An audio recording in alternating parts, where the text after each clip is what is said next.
Arsenal humbling Bayern Munich. Bayern's first defeat of the season, actually. Berechi, Eze. I saw a certain goal. The Eze pass over the top. Martinelli beating Neuer and Charlie. What was Neuer doing? That was the biggest talking point from that game. Charlie. Because honestly, But he's too old to be doing that. Yes. Oh, and Charlie, but he fine. Someone needs to remind him that look, you are not 26 anymore. Charlie, but even if you are 26, what are you doing at the center circle? You are not 26. Back in the day, at the center circle. Back in the day, he could get to the ball. The 2018 World Cup, the goal they conceded against South Korea, wasn't he at right back? You see, back in the day, he would be able to get to the ball, put in a tackle. Even if he couldn't sweep that ball, he would be able to get a piece of the ball and be a piece of the man too. Yeah. I mean, to be fair, I think he just mistimed when he went for the ball. If that makes he can't go. Even if he had timed it. Oh yeah, then was center circle. If the pass was not on the turf. Yep. It was in the air. Martinelli needed to He control the ball slightly. That is actually what he didn't miscontrol. The moment he saw that he's not 26 anymore. The moment he saw Neuer, he knew any form of touch will take him away from take the ball away from Neuer. Yeah. And that is what he wasn't. He saw it gonna back. He's gone. You see, you are not 26 anymore. On top of that, you suffered ACL injury before. Like, your athleticism is not as it used to be. Why does he keep on doing these things? And it wasn't just him. He says he's the pioneer of the sweeper keeper position. No problem, but pioneers evolve. At the end of the day, you need to evolve with the trends of the game, and you look at your body. And he wasn't the only one who did that thing during that Champions League round. You saw what Nick Pope did in that Newcastle Olympic Marseille game. That got Aubameyang. It was a difficult chance to convert, though. But if he had not put himself in harm's way, Aubameyang wouldn't be able to convert that chance because it was nothing. It came out of nothing. Charlie. And that proved to be the deciding factor. Look, these big games, the margins are so fine. And so when you have gaps like that, it pretty much determines how the game will go. We just talked about the Barcelona-Chelsea game. That Ferran Torres miss. He scores that. The tide of the game changes. Chelsea don't win this game. Fine margins though. If he scores that, Chelsea don't win this game. It's 2-1 against Bayern Munich. Bayern Munich conceded in the 67th minute. Then, about 8 minutes later, Manuel Neuer goes to commit that kind of mistake. If they had maintained that scoreline and played the way they were playing, I have absolutely no doubt they would have been able to get a draw in that game. But he coming off his line, poorly misjudging the flight of the ball, mistiming his run, and completely making more or less a fool of himself. It ended up costing Vincent Kompany his unbeaten streak and his unbeaten record.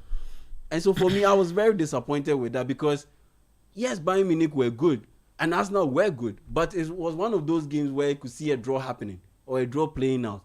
And because of the mistake of one pivotal, experienced veteran player who should know better and didn't do better, it cost them. It cost them a winning. I just want to say that Arsenal are top of the Champions League table and top of the Premier League table. Flawless in the Champions League. Bulletproof team right now. They are looking like the team to beat in Europe. Just a quick one. I'll come to you.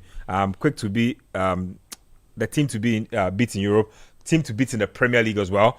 I will probably make a proper assessment of that at the end of this weekend because I think Chelsea are hot, and Chelsea have also sort of established themselves as a team that you just can't write off. Like, they are just your quintessential big game team. Like, it doesn't even matter how sketchy their form is. Chelsea always seem to turn up for big games. I feel like when Chelsea turn up for big games, people try to attribute it to a lot of reasons and not really give them their flowers. I want to give them their flowers for this game. They were brilliant on the day. I enjoyed the individual performances. I enjoyed Hansi Flick. I enjoyed Maresca on the day, not Hansi Flick. Hansi Flick was doing his highline thing. I enjoyed them on the day. But shout outs to Declan Rice in the Arsenal game. I think he was class in that Rice. I think he was class in that game.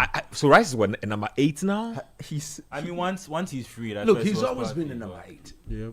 I've never seen it as a proper number 6 or dear because there's something he does that nobody in my view, does that. The last time I saw a player do that in midfield, maybe when Michael Essien was in his pumped. Buffalo picks up the ball and he sees the gap. And the desire, the determination to drive through the space is what Declan Rice does to perfection. Yeah. Look, you see this Arsenal team,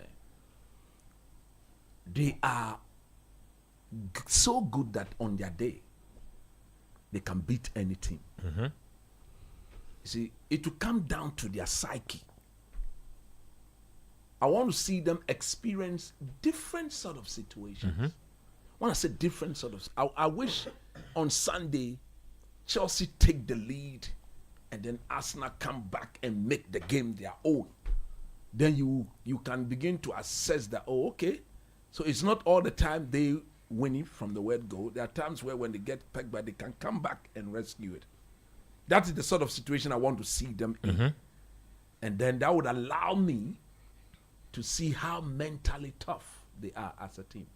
But in terms of a block or of a unit, of a unit, they've got a very, very good goalkeeper.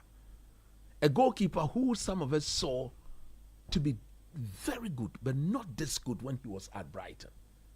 Brentford. But yeah. When he was at Brentford. You mean David Raya? Raya. The guy is a very good goalkeeper. I think his composure, his defensive organization, and even his distribution is excellent. Now, if you look at that back line, look at Timber, look at Calafiori. These two guys were naturally not fullbacks. So their development meant that they were what? Centre backs. Timber was partnering Lisandro Martinez as centre back at Ajax. Calafiori was a centre back when he was playing for what? Bologna. Arteta bought them, he's asked them to play as fullbacks. But the audacity with which Timber fancy himself against his opposing winger 1v1 is so It's ridiculous. I think actually Timber played a mix of right back right and back centre and- back. but So normally he would he- shift, and but- then it was, I think, in his final season with Ten Hag, where he spent most of his time As a as centre centre back. back. Yeah. You understand? I mean, that says a lot about Ten Hag more than. You Well. understand? So when you look at, and then Zubimendi, Declan Rice, and then Eberici Eze. Oh, Charlie. When somebody speaks so highly of the Lord, Jesus, and he does the thing that replicates, that showcases everybody that indeed he's a child of Eze. God. He's not, yeah, he's Eze. You know, see, Eze, nah, No, you- but there's some arrogance. Yeah. See, there's the godly arrogance about him. Charlie, I said that guy since oh. Look, when he picks up the ball, he's not Since. under pressure to do anything. You remember, I used to dislike him because of his off-the-ball contribution Yep. to the team. Yep. But I've come to accept that that is who and what he is. And he used to like showboating a But lot. when the ball is with him, it's like he brings some form of calmness. Yeah. And the Arsenal players are beginning to trust him so much. They know he so can well pick a that pass. They know that he'll pick the pass. Especially when you know he's a player like you said, his creativity, Yes. his ability to just You make see the things happen. second goal. When he has the ball, now you see other players now making certain runs, Runs, because they know yep. that he. You see You the can find second them. goal they scored. Yep. When he received the ball, he knew Calafiori. So he didn't even just look. When did they throw it in the space? He just threw it in the space. And when the goal eventually got scored, look at Zubimendi. He came to him and hugged him. So these are, see, when you see a Spanish player appreciating an English technical ability, then that English player has got something to offer. Just to point out that over the last two matches, he's been the difference factor in terms of creating from open play. Yeah. So every other goal, most of the other goal they scored from set He has pieces, to go Saka through and it. Rice. But in the North London derby Yeah. and in this game, he has been that difference. Yes. Has been able to unlock them while they are Look, in open and play. from the way he's playing, Odegaard will be hot. Oh, Odegaard. I said this thing when Look, he's going to be very, very hot. He's the captain of the team, but if we don't take care, we'll be looking at the first time where a captain, because of somebody, sits on the bench regularly. Possible. But it is what it is. Because he's the better player. He's proven to be the better player. Very composed, know Yeah. when to let go. And then one thing that most people don't see about is he's got a physical presence. Though. He's When, athletic. when Yep. he's on the ball, you cannot brush him Yep. off like that. Yep. He holds on, he brushes you aside, and he does, He does wants all to the do. things. In fact, he has all the attributes that you want. So You see- technique, dribbling ability, shooting, vision, shooting, everything. agility. Like those are the things that I typically Pocket. want in And my attacking midfielder. He he's can the do all type- of that. He's the type. calm. When the ball gets to him, Yeah. you can see the calmness. No, you see that Everybody- attribute there. But why you calm? That attribute is for players who know that they are good. Exactly. There are players who. Charlie. So we have like average players, Yes. good players, star players, superstars. Like Eze is not a superstar yet, but he's definitely a star in that right. Like he knows that if I have the ball, you will have difficulty dispossessing me. Exactly. Like there's a certain aura that Aura comes by with. him. Yeah. He picks And there's a way coach is also talking about the God element of it. That I saw Madueke after Madueke scored, he pointed up to Yes, the sky. and with when he Izzy. granted the people are interview- starting to believe it. Yeah, of course, and they are encouraged. because things are happening with They are him. encouraged to And do it's- so. They are encouraged by Coach Nimley. The league doesn't encourage them. Is it? No, but you don't tell me what I They'll be should say. telling them not. They say you can't put religious Yeah, you can't put quotes that under when your the shirt. That mic kind of comes thing. to me. Yeah. But it's not even about just being religious. It's just about It's about having acknowledging. Representation. faith in Association. destiny. It's not even about destiny. It's about good things. If good things happen, Exactly. good things Yeah. will happen. You And- get me? and- I have and- faith in my God and that for me- I'm on a path to something great. Yeah. From the way they are playing, on Sunday is going to be sweet. It's going to be absolutely Where delicious. sweet means what? Sweet means the game will be a very, very delicious game. For we, the neutrals, we will eat and eat. Because I expect Chelsea to offer us some good food. And I expect Arsenal to offer us an even more good, if not better food on the day. Because that game will be keenly contested. At the bridge, Chelsea will always show up. But again, I think the game will be won on defensive network. And yeah, will agree with me. If it's about defending, I think the Arsenal frame is a better frame. Hands down. Easy. It's a better block. It's a better framework that is positioned to stand. Look, to see the beauty of the game, I think Arsenal will have to score first. Because I believe if they score first and they've got something to protect, they can find They a can proper close up the game. balance Yep. and then do it. I want to see Zubimendi declarize Eze. I want to see Caicedo, Enzo Fernandez. Estevao. I doubt he will start. I think Eze top though. He will not be in the Palmer probably I doubt starts. he won't start. I doubt he starts Eze You in that understand? game. And- I don't think he will start Eze. He will start to I don't think he will start Eze. Eberechi. I don't Game- think he'll game start load? Eze. No, not because of Why? game load. It will be down to Arteta reverting to factory settings, more or but less. hard- and the factory settings hard, is boring football. hardcore, No, boring at the end football, of the day- defensive first football. At the end of the day, that guy. he doesn't have a striker to pick from. And if you understand, And because he doesn't have a striker, Mourinho will still play. So why bench Eze? No, you have to bench Eze because you need to match the Physicality in the physicality and the Chelsea. athleticism in that Chelsea No, midfield. but who is more physical than Eze in that Chelsea setup?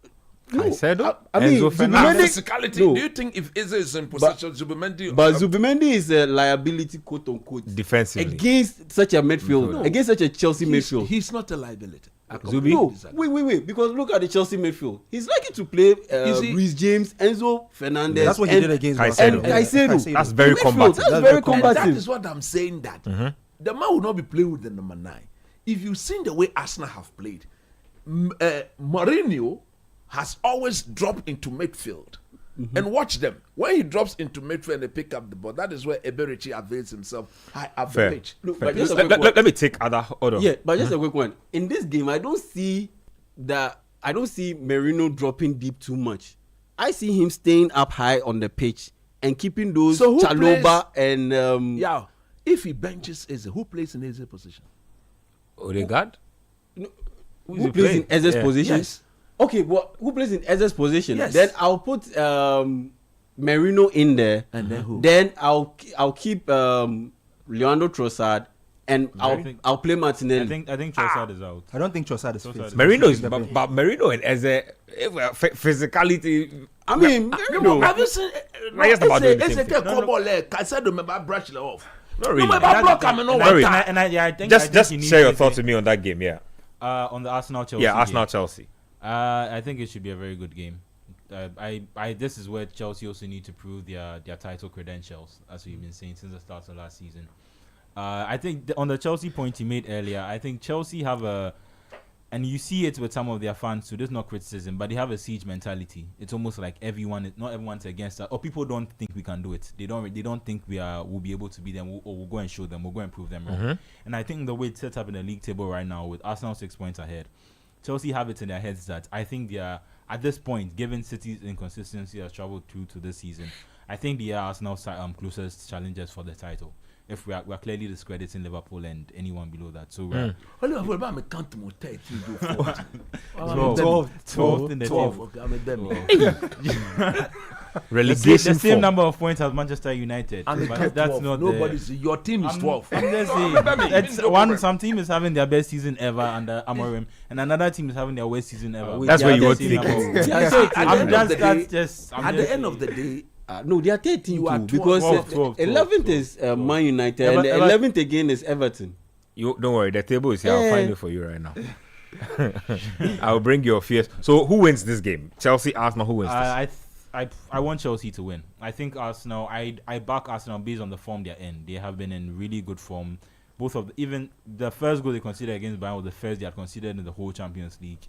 And they've been very solidly defensively. that was a good goal, isn't it? Yeah, and even the goal they conceded in the North London derby took Richarlison scoring a worldie for them, Arsenal, so Spurs to go on the score sheet. Arsenal for the win. I back Arsenal for the win, but I think Chelsea need to win to keep in touching distance, reduce it to about 3 points. I feel if Arsenal go with the approach I was talking about, with a very compact midfield, we will get like a boring game. That's what I'm afraid of. That Arteta will go for overly pragmatic, and it will turn into one of those stale big games that we see sometimes when he's the one involved. And those kind of games will probably be either a draw or a very, very slim margin win for either team. So it's a depend. It's not a game I think I can really call, but per the form of Arsenal and per what we've seen this season, they are the team that is expected to win. I would have supported Yao like 3 or 4 weeks ago that Arteta would bench Arteta the terrorist would bench Eze, but Eze is Arsenal's most informed player now. It's not necessarily benching. No, it's not necessarily benching. It's about the not starting. It's about him. the matchup. No, I understand, but I'm saying It's about the matchup. No, you see, but I'm saying that when you have your most informed player, you must find a way to put him in the lineup. I don't care if it's central midfield, but you must fit him into the lineup. Left wing. If Trossard is not fit, or Madueke is not fit, you could play him at the left wing. Eze plays as a number 10. Anything apart from that, Arsenal will lose the game. Because they are not going to be playing with a proper number 9. And what we've seen them do, that Mourinho team, he's not a number 9. He's part of those in the midfield. So Arsenal will always have 4 men in midfield. And you watch them play, anytime they've gotten the ball and Mourinho is in midfield, Eberici provides a better outlet. Fair. And with his physique and his calmness, I'll not be surprised if the guy just stepped on the pitch of Stamford Bridge. Right now, he's possessed though. He's playing. And then he does something he's playing possessed everybody.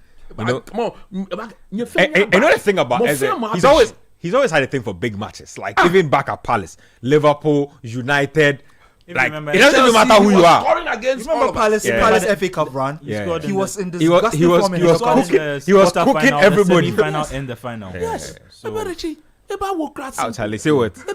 Charlie. Arsenal for the win, especially if they play with a very defensive, pragmatic mindset. I think it will be a good game. I think Arsenal definitely start as slight favorites, but Chelsea will give them a run for their money.